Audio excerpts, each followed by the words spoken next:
Past evidence seems to confirm that a French fighter pilot once killed an American F-22 Raptor stealth fighter in mock combat. Although not unprecedented, the simulated shootdown is still a big deal for a couple reasons. For one, the Lockheed Martin-made F-22 is supposed to be the most fearsome warplane in history, a $250 million per plane technological marvel that flies higher and faster than its opponents while avoiding detection by radar. The Pentagon is counting on a tiny number of the pricey Raptors, slightly more than 180, to ward off potentially much larger numbers of enemy planes for the foreseeable future.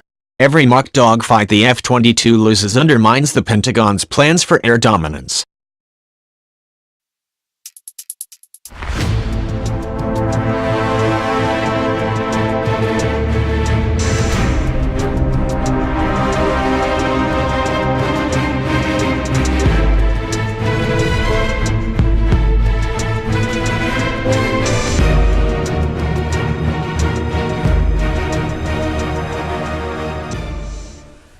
Plus, the French still have a totally undeserved reputation in non-French military circles for battlefield incompetence, one based mostly on a bad reading of World War II history.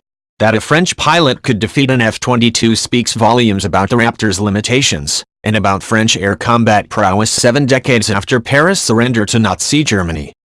The French victory over the F-22 occurred in November 2009. A squad of F-22s from the Air Force's 1st Fighter Wing in Virginia flew to Al Dhafra, in the UAE, to train with French Air Force Rafale fighters and Typhoon jets from the British Royal Air Force.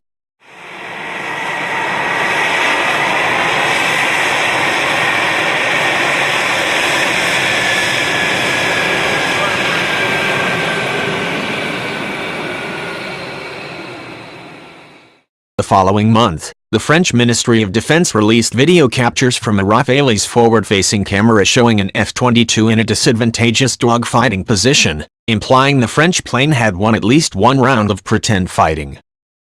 But the American pilots insisted their planes had gone undefeated against the French during the November exercise, that, in fact, the F-22s had shot down Rafales in 6 one-on-one engagements.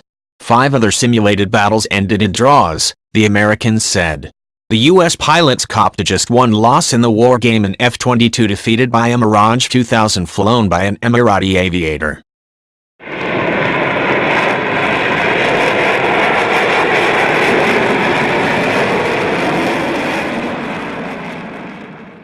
But a video posted by a French website on June 18 proves that the Americans were lying, or at least incorrect. The video from the Rafale's camera clearly shows the French plane maneuvering into a good position to launch an infrared-guided Mica missile against a defending F-22. To be fair, it's unclear what scenario the jets were playing out, whether, for instance, the F-22 started out slower and lower in order to let the Rafale gain the advantage for training purposes. Nevertheless, the video shows that the Rafale, a decade older and less sophisticated compared to the F-22, can be roughly comparable to the Raptor when maneuvering at low speed during close combat.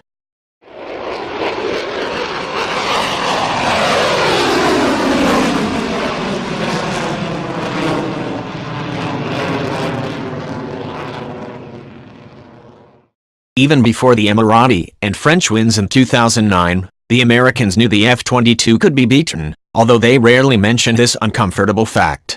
During the Raptor's first ever major air exercise in 2006, an Air Force F-16, most likely dating from the 1980s, managed to kill an F-22. A Navy Growler jet, designed to jam enemy radars, repeated the feat in 2008 or early 2009.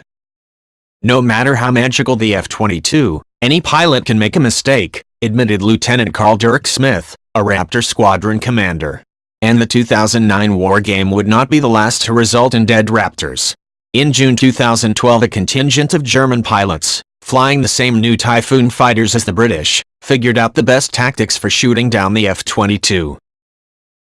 8 times during a 2-week war game in Alaska, individual German Typhoons flew against single F-22s in basic fighter maneuvers meant to simulate close-range dogfights. We were evenly matched, German Maj Mark Ruin told Combat Aircraft.